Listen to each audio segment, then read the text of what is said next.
d'ailleurs ce qui se passe avec Taylor Swift, qui est au Canada, là, qui est à Toronto pour 6 spectacles.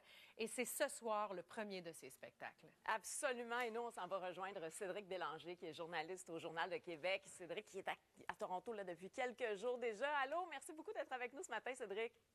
Bonjour, ça fait plaisir. Cédric, est-ce que la frénésie, elle est palpable à Toronto d'une façon exceptionnelle? Là? Parce qu'on parle quand même d'une grande ville qui est habituée à recevoir des grands événements. Donc, est-ce que les gens sur place te disent qu'il y a une différence par rapport à d'autres événements comme ça?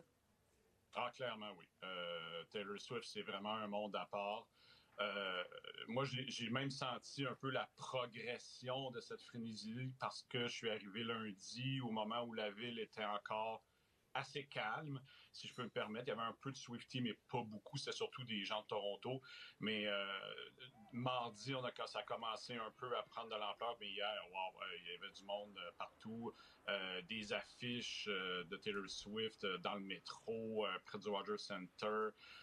Les gens, il y avait des milliers de gens qui ont fait la file depuis 2 jours pour avoir accès à la boutique Souvenir.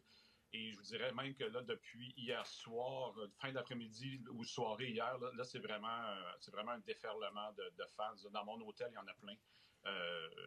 À chaque fois que je prends l'ascenseur, je rencontre des Swifties. Je suis descendu tantôt au déjeuner. Il y en avait partout. C'était des chansons de Taylor Swift qui jouaient dans les haut-parleurs de l'hôtel. C'est vraiment, effectivement, comme ça, c'est vraiment exceptionnel. J'ai rencontré hier une Québécoise qui travaille à la Tour du CN, là, où on organisait une exposition de photos de Taylor Swift qui me disait que depuis qu'elle est à Toronto, depuis qu'elle vit à Toronto, elle n'avait jamais rien vu de semblable. Aïe, aïe, c'est incroyable quand même. Puis une autre chose que je trouve incroyable, c'est à quel point le prix des billets est prohibitif. Là, dès le lendemain de la mise en vente officielle, la seule façon de se procurer des billets, Cédric, c'était par les sites de revente. Donc, le prix des billets, là, on parle aux dernières nouvelles que moi j'ai eues, là, c'était 3 000 $ pour une vue obstruée, 9 000 $ pour une place au parterre. J'imagine que ça continue de monter. On a même craint pour l'inflation là, à Toronto puis dans les villes où cette tournée-là s'arrête. Bien, effectivement, parce que veut pas, compte tenu justement des prix de billets, ça engendre évidemment une hausse des coûts dans la ville. Il y a des hôtels à Toronto qui louent des chambres jusqu'à 2 000 $ la nuit. Donc, c'est sûr que ça a un impact. Il y a d'autres villes de la tournée, je crois en Europe et peut-être sur d'autres continents où on a remarqué une hausse de l'inflation durant le passage de Taylor Swift. Et bon, trop tôt pour dire si ça va être le cas à Toronto. Chose certaine, l'impact économique est important. On parle de 282 millions de dollars pour les 10 jours de la période où Taylor Swift sera à Toronto pour lui donner 6 concerts.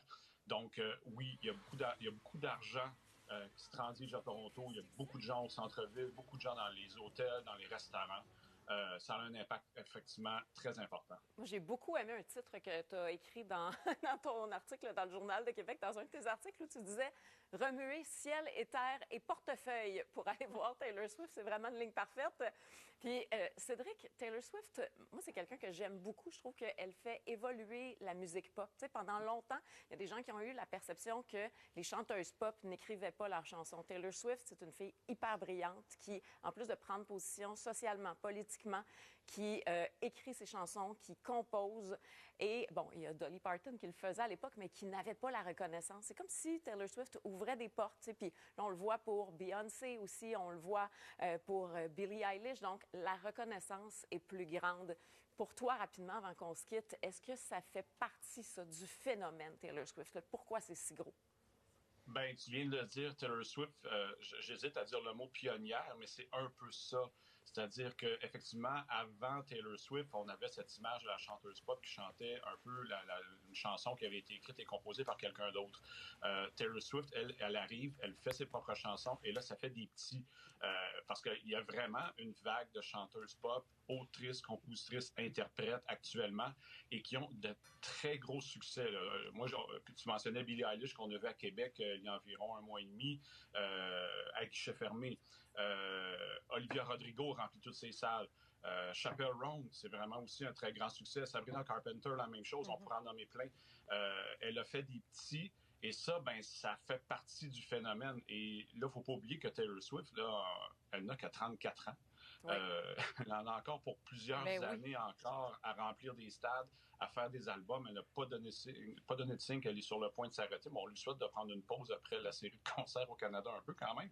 Mais elle aussi, là, elle va continuer d'alimenter d'alimenter la C'est bête. vrai. Là. Il va y en avoir encore des tournées C'est des vrai. albums. Là. Merci beaucoup, Cédric Bélanger, d'avoir accepté de nous jaser ce matin. Puis je te souhaite un bon spectacle ce soir, j'imagine. Ton era préféré, c'est quoi? Écoute, j'ai mon billet. Alors, voilà, je ne sais pas encore où je suis assis. Je vais le découvrir ce soir. C'est un billet de presse, mais voilà, à suivre. Merci beaucoup, puis Ouais. bon spectacle. Ouais. Faut Merci. dire que nous, si on avait des produits dérivés en studio, c'est parce qu'on a une collègue, au moins, dans l'équipe, qui a eu la chance de voir le spectacle, mais en Europe. Absolument, Fait que- Jannick. Puis c'est pour ça que j'ai volé la passe de Jannick. Je sais pas si ça va marcher à Toronto à soir. Ouais, travaille avec nous autres demain.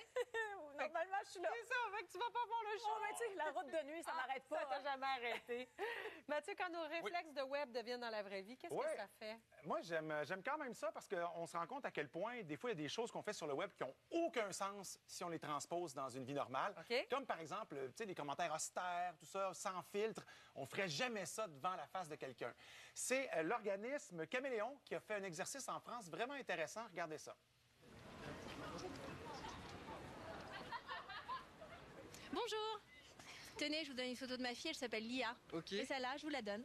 ok, bah, Voilà. si vous voulez. Tenez, je vous donne une photo de ma fille parce que je trouve qu'elle est trop mignonne. Elle devrait être mannequin, c'est vrai, hein? Elle va à la gym, pas très loin, tous les mercredis à 17h. Elle adore que je la prenne en photo. Bah, elle a 6 ans, alors elle est d'accord, bien sûr. On n'habite pas très loin dans la rue. Ça, c'était son premier jour d'école. Ça, c'est à la gym. Alors, bien sûr, je plaide coupable. J'ai déjà mis des photos de mes enfants sur les internets. Et là, ce qu'on nous explique, c'est que c'est une porte d'entrée sur une vie privée, celle de nos enfants aussi. Et si on amène ça à l'extrême, c'est sûr que il y a des prédateurs sexuels aussi qui peuvent littéralement aller chercher des informations, le nom de l'école, l'endroit où vous résidez. C'est très facile. C'est efficace, ça, comme C'est campagne vraiment de efficace. sensibilisation. Là. Si on donnait des photos comme ça de nos vies, nos adresses, Ça n'a pas de bon tout sens. ça. Il y a Ouais. des commentaires que des gens disent qu'on pourrait jamais afficher, qu'on pourrait en public à tout le moins. Donc, bref, cette espèce de réflexion est vraiment intéressante.